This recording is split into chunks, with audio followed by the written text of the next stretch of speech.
সবাইকে spring blue একাডেমির audio ক্লাসে স্বাগত। আশা করি তোমরা সকলে ভালো আছো। আজ আমরা রাজনীতি অধ্যয়নে একটি অত্যন্ত সমসাময়িক ও গুরুত্বপূর্ণ বিষয় নিয়ে আলোচনা করব। রাজনীতি অধ্যয়নে বিশ্বায়নের অর্থ এবং প্রকৃতি। আধুনিক বিশ্বের রাজনীতি কেবল স্থানীয় সীমার মধ্যে সীমাবদ্ধ নেই, বরং আন্তর্জাতিক প্রেক্ষাপটে দ্রুত পরিবর্তন হচ্ছে। আজ আমি চাই তোমরা সকলে এই বিষয়টা মন দিয়ে শোনো, ভাবো এবং বুঝো। চলো শুরু করি। আজকের দিনে আমরা এমন একটি বিশ্বের সাক্ষী যেখানে রাষ্ট্র, অর্থনীতি, সংস্কৃতি সবকিছুই একে অপরের সঙ্গে গভীরভাবে যুক্ত। ভাবো, এক দেশের রাজনৈতিক সংকট এখন কেবল সেই দেশে সীমাবদ্ধ থাকে না, বরং তা আন্তর্জাতিক সম্পর্ককেও প্রভাবিত করে। এমন পরিস্থিতিতে রাজনীতির অধ্যয়নও নতুন রূপ পেয়েছে। তুমি কি কখনো ভেবেছ, কেন আন্তর্জাতিক সংস্থা বা বহুজাতিক সংস্থাগুলো কোনো দেশের নীতিতে প্রভাব ফেলছে? আজ আমরা সেই প্রশ্নের উত্তর খুঁজব। প্রথমে জানব বিশ্বায়নের সংজ্ঞা। বিশ্বায়ন, ইংরেজিতে গ্লোবালাইজেশন, অর্থাৎ বিশ্বের দেশ, সমাজ, সংস্কৃতি ও অর্থনীতি একে অপরের সঙ্গে গভীরভাবে যুক্ত হওয়া। পণ্য, সেবা, প্রযুক্তি, তথ্য সবকিছু এখন দ্রুত, সহজ ও অবাধভাবে বিনিময় হচ্ছে। এটি শুধু অর্থনৈতিক প্রক্রিয়া নয়, সামাজিক, সাংস্কৃতিক এবং রাজনৈতিক ক্ষেত্রেও সমানভাবে প্রভাব বিস্তার করছে। রাজনীতিক দিক থেকে বললে এটি বোঝায় যে জাতীয় রাজনীতির ওপর আন্তর্জাতিক প্রভাব ও নির্ভরতার বৃদ্ধি। আজ কোনো রাষ্ট্রের সিদ্ধান্ত কেবল তার জনগণের ওপর নয়, বিশ্বজনীন প্রেক্ষাপটেও প্রভাব ফেলে। সুতরাং সার্বভৌমত্ব, নীতি নির্ধারণ, মানবাধিকার, গণতন্ত্র ও নাগরিক ও স্বাধীনতার মতো বিষয়গুলো আন্তর্জাতিক চাপের সঙ্গে পুনর্বিন্যাস হচ্ছে। তাহলে তুমি কি বুঝতে পারছ, আজকের রাজনীতি কেবল দেশীয় নয়, এটি আন্তর্জাতিকভাবে সংযুক্ত। চলো এক ঝলকে এখন জেনে নিই বিশ্বায়নের প্রকৃতি। পয়েন্ট ১, আন্তর্নির্ভরশীলতায় বৃদ্ধি। বর্তমানে রাষ্ট্রসমূহ একে অপরের ওপর নির্ভরশীল হয়ে গেছে। ধরো, আন্তর্জাতিক বাণিজ্য, নিরাপত্তা চুক্তি বা স্বাস্থ্য সংকট, সব ক্ষেত্রেই এক দেশের সিদ্ধান্ত অন্য দেশের ওপর প্রভাব ফেলে। রাজনীতি এখন আরও সমন্বিত ও আন্তঃসংযুক্ত। যেমন করোনার মহামারীতে সব দেশ একে অপরের ওপর নির্ভরশীল হয়েছিল।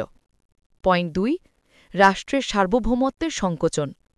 বিশ্বায়নের কারণে রাষ্ট্রের সার্বভৌমত্ব সীমিত হচ্ছে।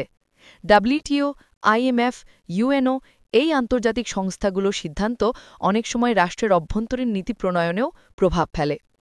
উদাহরণ, IMF-এর ঋণ নিলে রাষ্ট্রকে নির্দিষ্ট অর্থনৈতিক নীতি অনুসরণ করতে হয়। ভাবো, কোনো দেশের জনগণ কি চায় আর আন্তর্জাতিক চাপ কী ধরনের প্রভাব ফেলে। এখানেই রাজনীতির জটিলতা। পয়েন্ট ৩, আন্তর্জাতিক সংস্থার প্রভাব বৃদ্ধি। এখন আমরা জানব কিভাবে আন্তর্জাতিক সংস্থাগুলোর ভূমিকা বিশ্ব রাজনীতিতে বাড়ছে।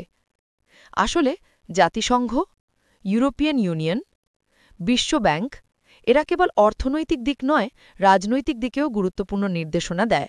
রাষ্ট্রের নীতি প্রণয়নের এদের প্রভাব ক্রমশ বাড়ছে, তাই এখন কোনো রাষ্ট্র একা নয়।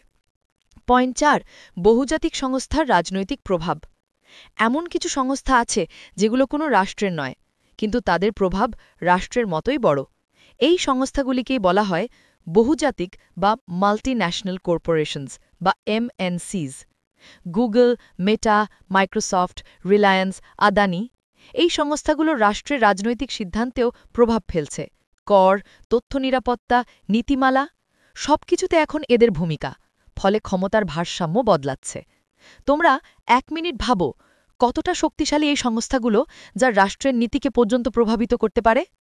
পয়েন্ট ৫, গণতন্ত্র ও মানবাধিকারের প্রসার। বিশ্বায়নের আরেকটি বড় দিক হল গণতন্ত্র ও মানবাধিকারের বিস্তার।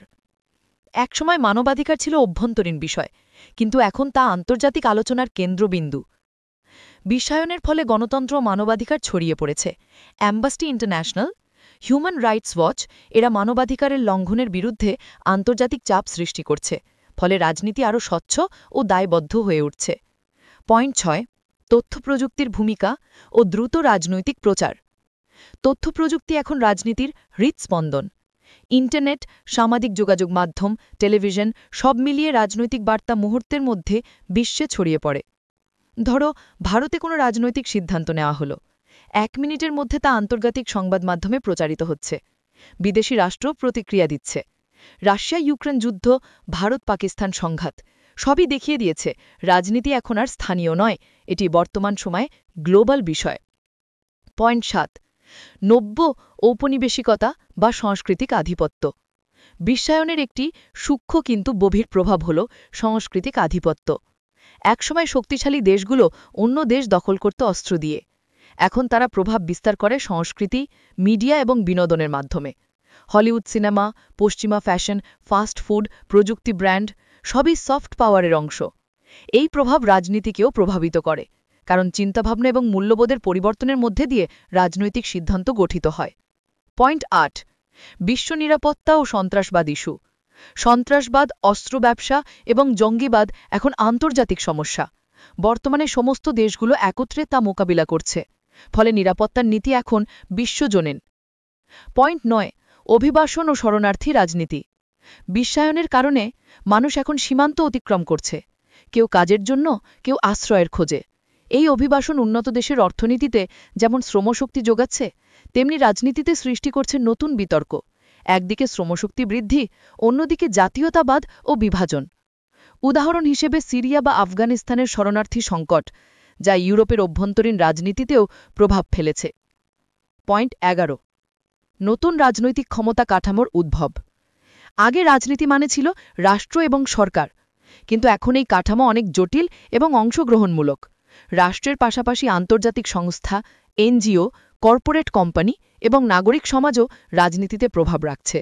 ফলে সিদ্ধান্ত গ্রহণ এখন বহুপাক্ষিক, কোনো একটি কেন্দ্র নয়, বরং নেটওয়ার্কের মতো ছড়িয়ে থাকা এক কাঠামো। শেষ পয়েন্ট ১২, নৈতিক রাজনীতি ও বিশ্ব নাগরিকত্বের চেতনা। বিশ্বায়ন মানুষকে শিখিয়েছে সে শুধু এক দেশের নাগরিক নয়, বরং গোটা বিশ্বের অংশ। মানবতা, শান্তি, সাম্য, পরিবেশ সংরক্ষণ এই নৈতিক মূল্যবোধ এখন রাজনীতির কেন্দ্রবিন্দু। রাজনীতি আর কেবল ক্ষমতার প্রতিযোগিতা নয়, বরং মানব কল্যাণ ও দায়িত্বশীলতার একটি বৈশ্বিক চেতনা। সবশেষে সারসংক্ষেপ। চলো একবার ঝটপট রিভিউ করে নিই। তাহলে আজ আমরা জানলাম: ১. বিশ্বায়ন কী এবং কেন রাজনীতিতে গুরুত্বপূর্ণ। ২. আন্তর্জাতিক প্রভাব, রাষ্ট্রের সার্বভৌমত্ব সংকোচন ও আন্তর্জাতিক সংস্থার ভূমিকা। ৩. বহুজাতিক সংস্থা, গণতন্ত্র, মানবাধিকার এবং তথ্য প্রযুক্তির প্রভাব। ৪. নব্য ঔপনিবেশিকতা, নিরাপত্তা, অভিবাসন, পরিবেশ ও নৈতিক রাজনীতির প্রসার। এবং ৫. রাজনীতিতে বহুমাত্রিক ক্ষমতা কাঠামো ও বিশ্ব নাগরিকত্বের চেতনা। এই ছিল আজকের আলোচনা, রাজনীতি অধ্যয়নে বিশ্বায়নের অর্থ এবং প্রকৃতি। আশা করি তোমরা সবাই বুঝেছ।